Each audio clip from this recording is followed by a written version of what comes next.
Hello friends, very good morning to all of you.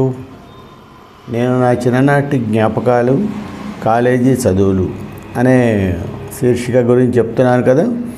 అందులో 31వ భాగాన్ని ఇవాళ చెప్పుకున్నాం. ఈ 31వ భాగంలో బీఎస్సీ ఫస్ట్ ఇయర్లో మేము కాలేజీ క్రికెట్ టీంలో ఆడటం జరిగిందని చెప్పాను కదా. దాని విశేషాలు కొన్ని, మళ్ళీ ఎగ్జామినేషన్స్ అయిపోయేంత మటుకు నేను చెప్తాను. మా ఇంటర్ కాలేజియేట్ మ్యాచెస్ అయిపోయిన తర్వాత మేము సి జోన్ విన్నర్స్గా గెలిచిన తర్వాత సెంట్రల్ జోన్ అంటే ఆంధ్ర యూనివర్సిటీ సెంట్రల్ జోన్ అన్ని గేమ్స్ కూడా క్రికెట్ మ్యాచెస్ ఏలూరులోనే సిఆర్ రెడ్డి కాలేజీలో జరిగినాయి. ఆంధ్ర యూనివర్సిటీ టీమే అంటే బి జోన్ నుంచి Kakinada PR government college team, అలాగే సి జోన్ నుంచి మా టీము, డి జోన్ నుంచి హిందూ కాలేజ్ గుంటూరు టీము వచ్చాయి. ముందరగా మా టీంకి డి జోన్ అయినటువంటి హిందూ కాలేజీ టీంతో పడింది. అది మా కాలేజీ గ్రౌండ్లోనే జరిగింది. వాళ్ళ ఇంకొక మ్యాచ్ ఏ జోన్కి బి జోన్కి మధ్యన జరగాల్సిన మ్యాచ్ పోలీస్ పెరేడ్ గ్రౌండ్స్లో జరిపారు. అందులో కుమారస్వామి ఇట్లాంటి వాళ్ళు యూనివర్సిటీ ప్లేయర్స్ ఉన్నారు. అలాగే భాస్కర్ రామూర్తి అని అతను కాకినాడ దాంట్లో ఆడుతూ ఉండేవాడు, వెరీ వెల్ నోన్ ప్లేయర్. తర్వాత రంజీ ట్రాఫీస్లో కూడా ఆడాడు. అలాగే గుంటూరు టీంలో నిర్మల్ కుమార్ అని అతను ఉండేవాడు, అతను జూనియర్ స్టేట్కి కూడా ఆడాడు.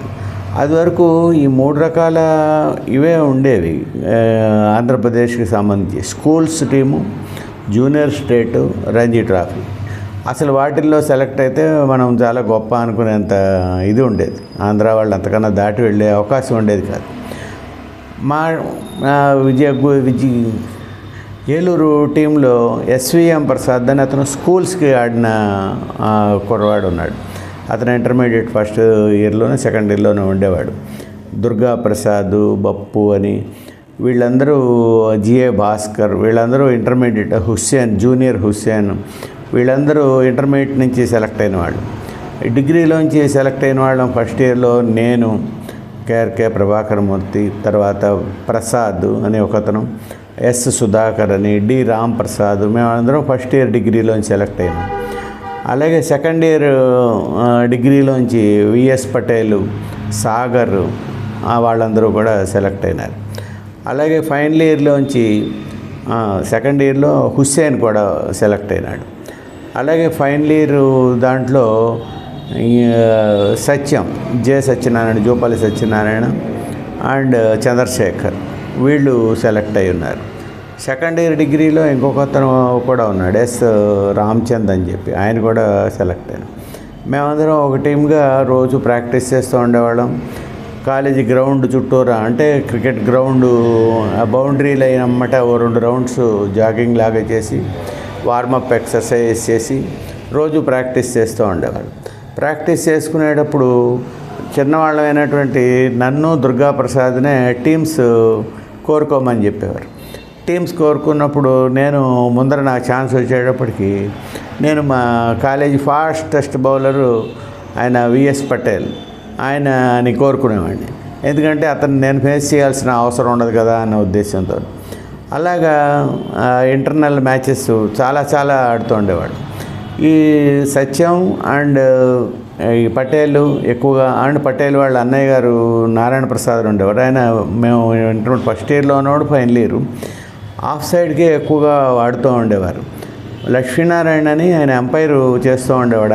అందరూ ఆయన్ని అన్నయ్య అనేవారు.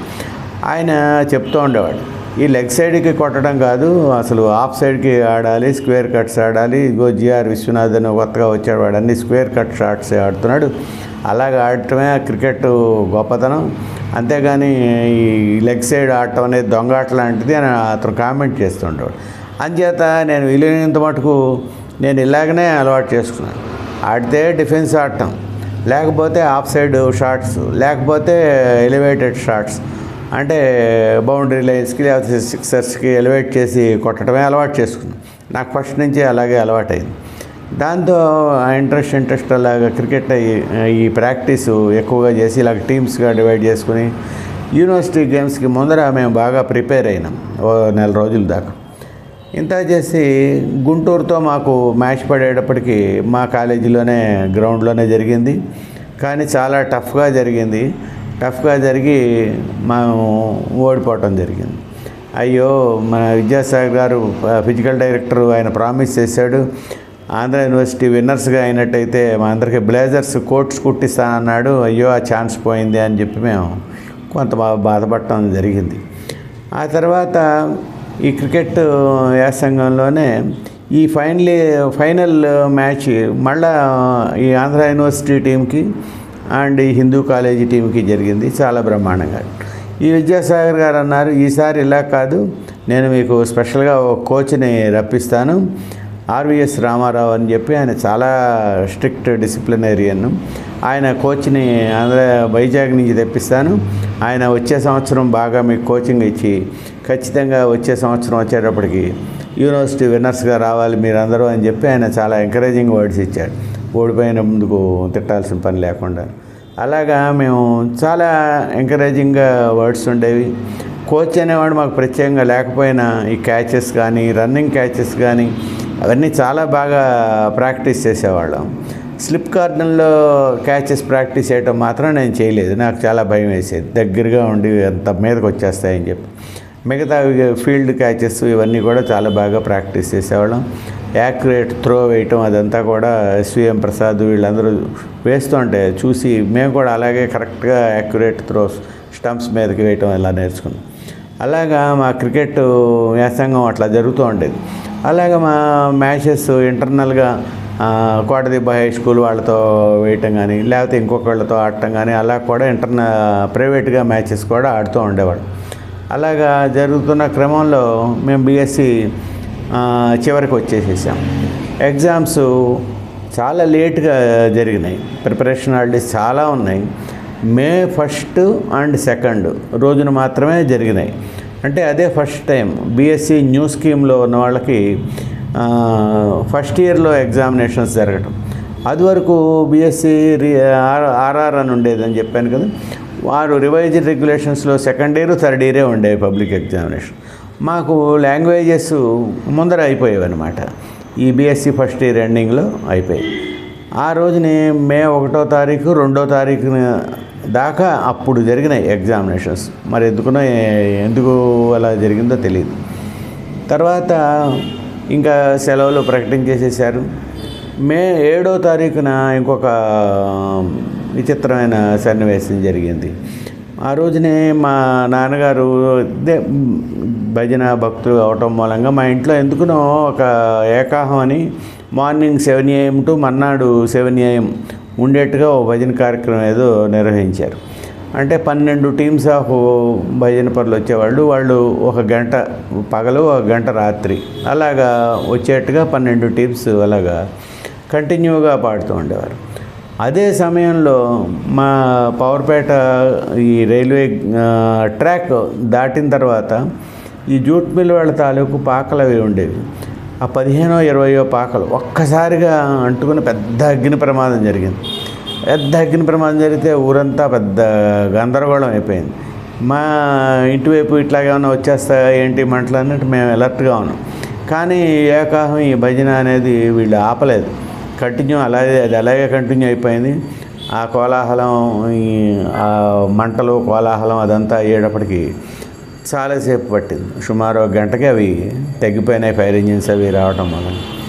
అలాగా చాలా భయంకరమైన సన్నివేశంలాగా కనిపించింది మాకు. కనిపిస్తూనే అవన్నీ పాకలలా అంటుకుపోతే పెద్ద అగ్ని ప్రమాదం నేను చూసింది అదే అనమాట. ఇక కాలేజీ ఎగ్జామినేషన్స్కి వచ్చేటప్పటికి మళ్ళా నేను సాంస్క్రిట్ స్టూడెంట్ అవటం మూలంగా ఫస్ట్ నెంబరు నాదే అనమాట ఎగ్జామినేషన్స్లో. సిఆర్ రెడ్డి కాలేజీలో డిగ్రీ ఎగ్జామినేషన్స్కి ఫస్ట్ నేనే. నా నెంబర్ ఎంత 580. దాని తర్వాత ఒక 6 డజన్ మంది హిందీ స్టూడెంట్స్ నెంబర్స్ ఉండేవి. దాని తర్వాత ఎంపీసీ, తర్వాత బీజెడ్సీ, తర్వాత కామర్స్, అలాగా ఆ నెంబర్స్ అన్నీ అలా ఉండేవన్నమాట. అదే నాకు ఆశ్చర్యం వేస్తుంది. ఇంటర్మీడియట్లోనూ నాకు ఫస్ట్ నెంబర్ నాదే, అండ్ ఈ డిగ్రీలోను కూడా ఫస్ట్ నెంబరు నాదే ఎగ్జామ్స్లో. అలాగా రిజల్ట్స్ వచ్చేసేటప్పటికి ఇంకొక నెల 10 రోజుల్లోనే వచ్చేసేసాయి రిజల్ట్స్. జూన్ ఫస్ట్ వీక్ అయ్యేటప్పటికి, జూన్ 14వ తారీఖు అయ్యేటప్పటికి ఇంకా సెకండ్ ఇయర్ స్టార్ట్ అయిపోయింది. సెకండ్ ఇయర్లోకి స్టార్ట్ అవ్వటానికి మేము ఉద్యమిస్తున్నాము. ఈలోపుగా మా ఫాదరు ఈ బందర్లో మచిలీపట్నంలో ఒక మ్యారేజ్ ఉంటే మా రిలేటివ్స్ మ్యారేజ్కి దానికి వెళ్ళారు. వెళ్తే అక్కడ ఒక ఆయన ఎవరో మా నాన్నగారికి పురెక్కిచ్చారు. ఇలాగ డిగ్రీలు చదువుకుంటే ఏమొస్తుంది, ఉద్యోగాలు లేవు, ఏం లేవు ఎవరికైనా, అలాగే డాక్టర్ చదువుకుంటే మంచిది, ఇక్కడ గుడివాడలో మనకి హోమియో మెడికల్ కాలేజ్ ఉంది, అందులో చాలా చక్కగా చెప్తున్నారు, అందులో కానీ చేరి చదువుకున్నట్టయితే సొంతంగా ప్రాక్టీస్ పెట్టుకోవచ్చు, లేకపోతే కాలేజీలో లెక్చరర్ అవ్వచ్చు అని ఎవరెవరో బందర్లో మ్యారేజ్ కడితే చెప్పారు. ఇది మా నాన్నగారికి బాగా ఎక్కింది. వచ్చి నాకు ఈ కాలేజీకి వెళ్ళటం మొదలెట్టిన దగ్గర నుంచి చెప్తున్నారు, ఇదిగో ఇలాగా డిహెచ్ఎంఎస్ అది ఉందిట గుడివాడలో, అక్కడ చేరాలి, అది ఇదేనండి. నేను చేరను, నా ఏమంతా ఇగో ఇట్లాగే ఉండేది, క్రికెట్లో షైన్ అవ్వాలి, క్రికెట్ బాగా ఆడి ఇంకా షైన్ అవ్వాలి అనుకుంటూ ఉండే. అసలు అదంతా కాదు, అది చేసినట్టయితే ఓ డాక్టర్గా ఎందులో అన్నా కానీ మంచి అవకాశాలు వస్తాయి, కాలేజీలో లెక్చరర్ అవ్వచ్చు, క్రికెట్ అక్కడ ఆడుకోవచ్చు, ఏముంది వెళ్ళచ్చు అని చెప్పి ఇలాగా కన్విన్స్ చేయడానికి చాలా ప్రయత్నించారు. మా ఫాదర్ చాలామంది చేత చెప్పడానికి ప్రయత్నించారు, కానీ నేను చాలా మటుకు కన్విన్స్ కాలేదు. చివరికి మా కజిన్ బ్రదరు ఒకతను చలపతిరావు అని ఉన్నారు, ఆయన కూడా అలాగనే బీఎస్సీ హిందూ కాలేజీలో చదువుతూ ఉండేవాడు. నేను కూడా ఈసారి ఎంబీబీఎస్కి ఒకసారి అటెంప్ట్ చేస్తాను, ఇప్పటికి 2 సార్లు అటెంప్ట్ చేస్తాను, రాలేదు. ఈసారి రాకపోతే నేను కూడా వచ్చి అందులోనే చేరుతాను, గుడివాడలో హోమియో మెడికల్ కాలేజీలోనే. ఎందుకంటే మా ఊర్లో న్యూటన్ అనే అతను ఆల్రెడీ చేరున్నాడు, నేను వస్తాను. సరే ఇతను వస్తాననేటప్పటికి నిజమేగా వస్తుందని చెప్పి నేను ఇంకా బీఎస్సీ సెకండ్ ఇయర్ డిస్కంటిన్యూ చేసేసి అక్కడ డిహెచ్ఎంఎస్కి అని చెప్పి గుడివాడలో చేరడానికి అప్లికేషన్ తెప్పించాను. అప్లికేషన్ వచ్చిన తర్వాత కానీ నాకు చూసుకోలేదు. దాంట్లో ప్రాస్పెక్టస్లో రాశారు బాగానే ఉంది, ఇవన్నీ కూడా గవర్నమెంట్ హాస్పిటల్స్లోను, గవర్నమెంట్ డిస్పెన్సరీలోను, మున్సిపల్ డిస్పెన్సరీస్లోనూ కూడా వచ్చే అవకాశం ఉంటుంది, ఇందులో చదివితే అది చదివితే ఆటోమేటిక్గా వస్తాయేమో అన్నట్టుగా అనుకున్నాం మేము. అనుకుని చేరటానికి అప్లికేషన్స్ తెప్పించాం. ఈ విధంగా మా డీవియేషన్ బీఎస్సీ నుంచి డిహెచ్ఎంఎస్లోకి మారటానికి డీవియేట్ అయిపోయింది సబ్జెక్ట్ మొత్తం అంతా నాది. ఆ డిహెచ్ఎంఎస్లో ఎలా చేరాను, గుడివాడలో డిహెచ్ఎంఎస్ చేరి ఎలా చదివాము, ఎటువంటి సబ్జెక్ట్స్ చదివాము అనేది మన నెక్స్ట్ ఎపిసోడ్లో చెప్పుకుందాం. Thank you very much. ఇప్పటిదాకా బాగా విన్నందుకు, మీ అభిప్రాయాల్ని, మీ ఉద్దేశాలు, సమాచారం రాసి నా ఒపీనియన్స్ బాక్స్లో రాస్తారని ఆశిస్తున్నాను. Thank you very much.